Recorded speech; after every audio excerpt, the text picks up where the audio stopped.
Dave Meltzer here live at the Win in the Blue Wire Studios in the lobby of the Win with Entrepreneurs, the Playbook. And I have a true entrepreneur, an entrepreneur who has changed my life. Dan Klitsner is here. He is the founder of one of my favorite toys ever, the Bop It, and also Kid Group. And Dan, first of all, welcome to the Playbook. Thank you, David. It is such a pleasure to be here.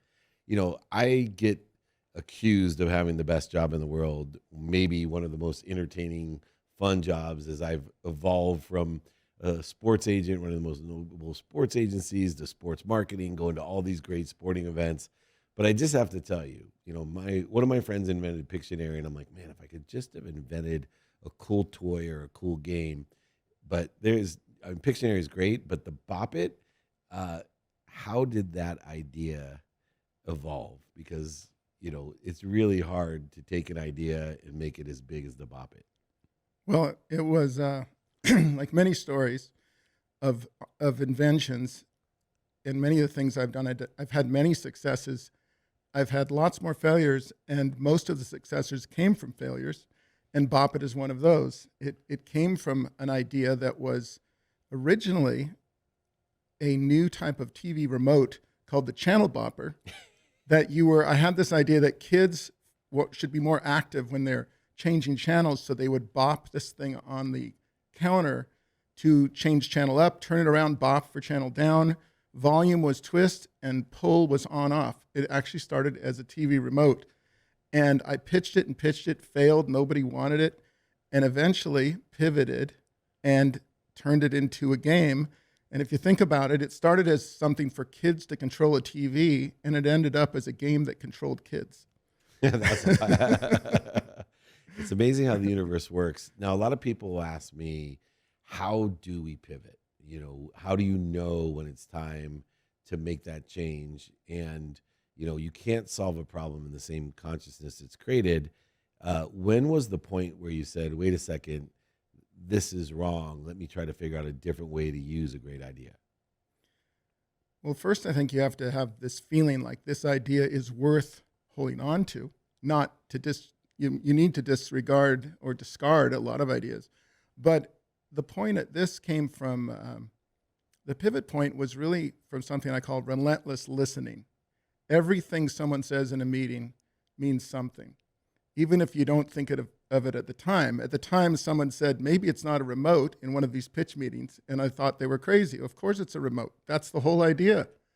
And later, it sort of sunk in. I did absorb it, and it came about from someone else, another toy company, wanted a new innovative electronic game with a screen, and I actually took this product and said, maybe that TV remote isn't a remote. It is a game. And so it all sort of was connected to what I call relentless listening. And through relentless listening, there's a guy named Dennis Waitley in the sales field, and he's deep into his 80s now, one of my mentors. And he had a great saying that I think is pertinent to coming up with ideas and taking them to market, whether it be writing a book or a movie or a toy. It takes time, and you very rarely in the first meeting get someone said, oh, I love it, the Bop It controller is going to be the best thing ever. But he talks about planting seeds under trees that you may never sit under. And there's certain minds, as you are listening for, do you think that your own being took this idea, and so many people had so many comments and so much impact and so much feedback, but yet some people planted seeds and they kept growing? Is that a process that you find as an inventor holds true? I love that. That is actually very much how I feel about invention. It isn't I invented this.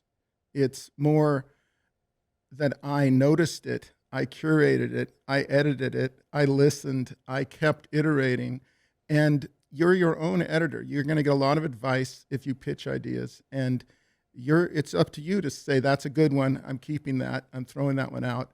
But there were definitely things along the way that added up to this and many of the things I've created that had to do with really curating what you hear and what you discard. And in that respect, too, there's 5 different levels of intention. And, hear me out on this, because I find a lot of entrepreneurs, especially idea entrepreneurs, because there's a difference between an entrepreneur and an innovator, and these idea, innovation, inventor type of entrepreneurs, they get caught in different levels. The first level is, I'm going to do everything I can to make this happen. I'm going to say everything I'm going to make this happen. I'm going to think everything to make this happen, and I'm going to believe. And to that point, I find that we create obstacles and voids when we stop there, because there's many people that believe and come to me for advice and say, but I just know this is a good idea. But there's a difference between the fourth level of intention of believing, from doing, saying, thinking, and believing everything you can to make it happen, to the one that I find is the most credible, which most people like you, like my friend who invented Pictionary or Bop It or all Crocs or whatever. I've been around all these guys that are amazing, and women, but it's this feeling. And feeling takes practice as well to recognize. Is there a certain feeling, as you have evolved as an entrepreneur and innovator, that you are now aware of because of the amount of failures and successes that you've had, that you just know intuitively, oh yeah, this is it. I feel that this is something, I got to stay with it. I think I'm, yes, I do. And I think that it's getting more and more tuned the older I get. That feeling, knowing when, I think a lot of ideas and idea people, as you said, we all love our ideas very much. In fact, I had a fortune cookie the other day with a very, I guess, famous saying, and it said, ideas are like children. There are none so wonderful as your own. I love that. And that I think we are all like that. Most people think of giving birth to your baby, to your idea. It is very much like that, but you do have to keep that in mind, that your idea is usually most important to you, and you really have to be sensitive to, do other people have that same fire, that same feeling, that you might say, this is in my gut, I really feel that way, but you sort of have to check yourself to say, or is this just because it's mine? And so that's the difference. Is it just to your feeling, or are you really tuned into the zeitgeist that tells you, I think everyone's going to like my child, not just me? Yeah, and being able to quantify who's liking or resonating with your child, and adjusting it so more and more people resonate with that child as well. Now, there's also, something that occurs as we get older, is that a lot of people ask us for our help in their ideas. And so many people have so many ideas. They're free, by the way, kind of like gratitude. And how have you been able to qualify which ideas, because there's so many, are the ones in which are worthy of your attention and intention today? It is the biggest problem, right? What we really need is more time. We all want more time because there's too many ideas to chase, especially if you're prolific. And so when someone says, I have a great idea, I've developed this sort of a mantra acronym that's, you can only really sell an idea when everything is right, RITE. And those four things are like four legs of a table. There's nothing magic about coming up with ideas with this formula. It's just to give you a tool to check to see, is this the idea I should pursue, or should I move on to another one? And so think of this as a table that has four legs, and the four legs are relationship, idea, timing, and execution, RITE. And I know there's more, but it's easier to just divide into these four categories. Number one, relationships. Do you have, and think of this table as something you want it to be, all the legs should be the same height and as tall as possible. It has to be taller than any other table you have for your invention to sit on this thing and really be the one. And you look, it's the relationships of, do I have the right audience to pitch this to? Is this really connected to do I know which company should do this idea? The idea, often people, I'll say, think of your idea. You think it's great. Let's just right off the bat say it's always a 5 out of 10. It is never a 10 out of 10. How do you make that leg of the table a 10 out of 10? So it's really a practice of, okay, you have a great idea. First, do these steps. Then timing is not just luck. You use your relationships. You use everything you can to judge, is this the right time? Because often things are too early. or too late, right? And the last one, execution, is like devil's in the details. It's actually, it is almost the devil is the details. Like it's everything that you could have the same idea and say, I had everything right. I pitched it at the same company, right time, right idea, but they look completely different. Someone else, beat you to it. And often that's because there was just some detail you missed. So really it's taking these legs of the table and making sure they're as tall as possible, because then you take your other ideas and you say, okay, that one's it. That's the one that's taller than all the rest. I'm going to go with that one. It's a hard discipline because you want to do all of them. Yeah, it is. And there's another nuance. I had my first TV show called Elevator Pitch with Entrepreneur, and jokingly, I came up with this great line, hey, that's a great idea. Too bad you have it. And as funny and mean as that is, and they made me use it once on the show, and it had to be, of course, with the nicest lady. It had nothing to do with her, but they had to make sure I got that line in for the trailer. You know how TV works. But more importantly, there are some common denominators, characteristics in entrepreneurs that have the right table, but there's still the entrepreneur that's necessary to execute, even if it has the right timing, execution, and relationships. What is one of the common traits of a successful entrepreneur that does have the RITE, right idea? What are some of the common traits of an entrepreneur that you would bet on? I think I would bet on someone who listens. When they're pitching me the idea right away, I still think that they better listen to not just my advice, but anyone's advice. Find a good listener. That's a good invention is, as I said, listening. And even an entrepreneur, if you see someone that's just so fired up that they're not curious enough about other people, then they're going to miss everything. I think that you're not going to be able to pivot. You're not going to be able to sort of change. So I think that's the most common thing would be that curiosity to really understand that you don't have all the answers yourself. And I've seen that in people when you can tell they're just really curious. They have everything lined up, but they sort of have that quality of being, more convinced that they don't have all the answers. And to that measure too, that we don't have all the answers, I find that some entrepreneurs they be too in love with their idea or their product?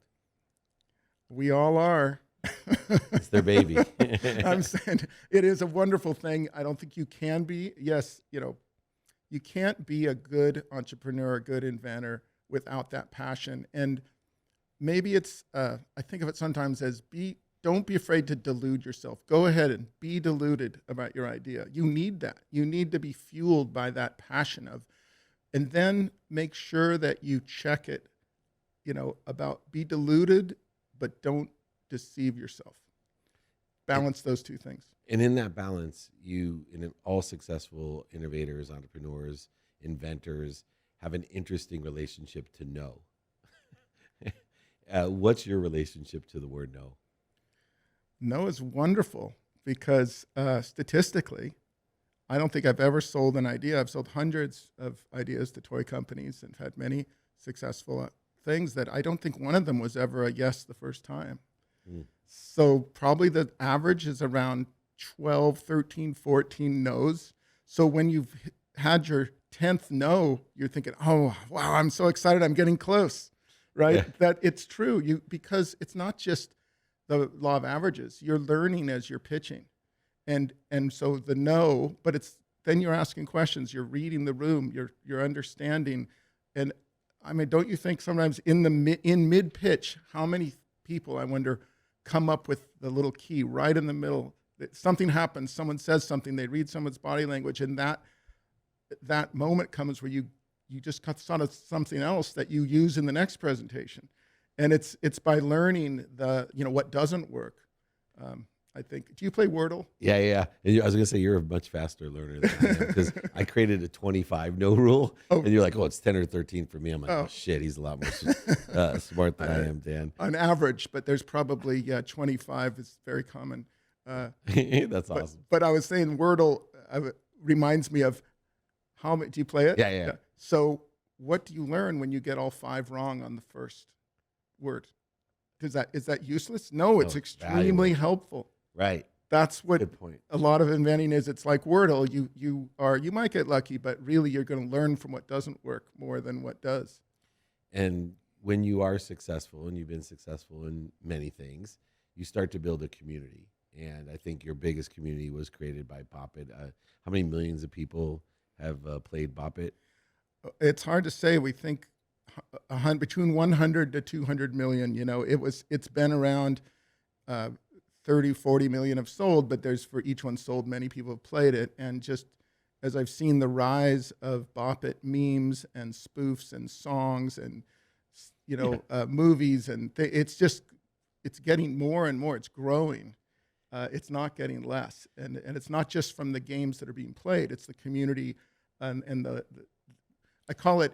It's become part of pop culture, and of course, I like to call this bop culture. Nice. I love it. It's the K-pop culture that we're looking at, just selling out stadiums. But to that measure, recognizing that you have such a engaged community, you now can do good with it. And my mission and yours is, we got older, was not just to make a lot of money. It was to help a lot of people and still have a lot of fun. Nothing's more fun than elevating others to elevate ourselves. And you and your wife have made this your mission and created the Bop It for Good. That's right. It was because of this bop culture, and the 25th anniversary was coming up for Bop It, and I've done many things. But Bop It clearly is very, very special, and it wasn't just special because of its success. It's the product itself. There's some qualities that over time started to become aware of, and the reason it's spoofed and the reason it's got all this notoriety is because of its relationship with voice, and how which voice is in it, and the personality that comes out of it, and the music that's in it. So it's been in all these songs, it's been in all these things separate from the toy that everybody has this joyous feeling about. And I've seen sports stars and celebrities, and they're all playing it, and they all are, when they meet me, noticed about 5 years ago, people are like, "You're the inventor of Bop It, oh my God," and they'd go kind of crazy. And I said, I know a lot of guys who've invented things. Nobody ever goes that crazy. What is it about Bop It that's making people this in love with meeting me and all of these great stories about Bop It? And so Alicia and I decided, what can we do with that, with pop culture? What could we do to do the most good with this thing that's happened? Because it's really not normal. It's just, there's no other toy that I've seen something like this happen with. And so we knew it was special and just said, we want to do something really good with that. So let's start this initiative we call Bop It for Good, with the idea of doing special things with Bop It that do the most good possible for our time and for the notoriety and the popularity of the product. And it's an extraordinary effort, which has extraordinary good tied to it.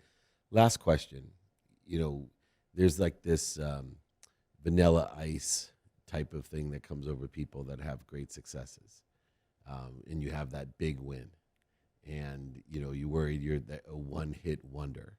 And although you've had many successes in your career, when you have a huge success with 100 to 200 million people playing it, you have created your own culture. You've created celebrity and brand for yourself and your wife, and a foundation and help. Do you find a comparative analysis taking place when you're looking for your next idea that, oh, this isn't as tall as the Bop It table?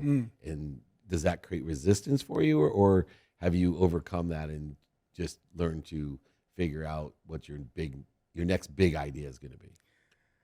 No, I could say at first it did, but now I've just wanted to embrace it because it's so special, and I see this huge opportunity in the future of what's next. And as you say, it's about the celebrity it's given me. That's exactly what I want to do. I want to create Bop Its where I go out to sports stars and celebrities and really it's sort of open it up and say, I'll donate my time if you'll donate your voice for a Bop It for a cause you believe in. Like, it's this idea that instead of going backwards, it's like, what can we do that's bigger than just, okay, you invented Bop It and live off of that in a way. It was really trying to go bigger with it. So that's what I'm excited about. And honestly, I have a million other things I'd like to do, a bunch of ideas on different tables, But this is so exciting that it's sort of overshadowed that, which is saying a lot, is that we think this is going to be so much fun to do and create with people that I don't mind that it's Bop It. I'm glad that it's given us this opportunity. And it certainly has. You're doing such a wonderful job. I can't wait to see the Morgan Freeman Bop It. That's the voice that I want to hear in there. I want to know who out there has an idea for who would you like to hear a voice of Bop It? What sports team would you love to say? Who's that? Is that Draymond Green yelling at you when you blow it? Is that You're a Steph Curry fan. I know you like. I to see know. him, right? I want to hear Steph, but we're good friends with his agent, so we'll have to make that introduction for you. When you succeed, wouldn't you like to hear goal? Yes, absolutely. Well, I just love seeing you and the Bop It and the Bop It for Good, especially including even an R2D2 Bop It, which looks really cool over there as well. To that end, we got to have you back. Thank you so much for giving us the inspiration to follow our dreams. To me, that's the most important message that I see when I see the Bop It, that it's someone that truly has followed their dream for good and now giving back to a huge community to help, which ironically, isn't it funny that you started out to have people or kids be more active with TVs, and we're still faced with that challenge today, but even worse. It is amazing. We're trying to get rid of the thumbs and turn them into big physical actions and interactions with people. And I am excited that it's lasted and that we can do a lot of good with it. Time for the Bop It Xbox controller, or the PlayStation controller as well. So there's a lot that we can still do, and I admire you for everything that you are doing and pursuing your potential with a huge success. Dan Klitsner, thank you so much, founder of the Bop It. He's an incredible entrepreneur, innovator, and more importantly, philanthropist. Thanks for all that you do. This is Dave Meltzer live here at the Blue Wire Studios in the lobby of the Wynn Hotel in Las Vegas with one of the world's greatest entrepreneurs, Dan Klitsner. Thank you so much for joining me.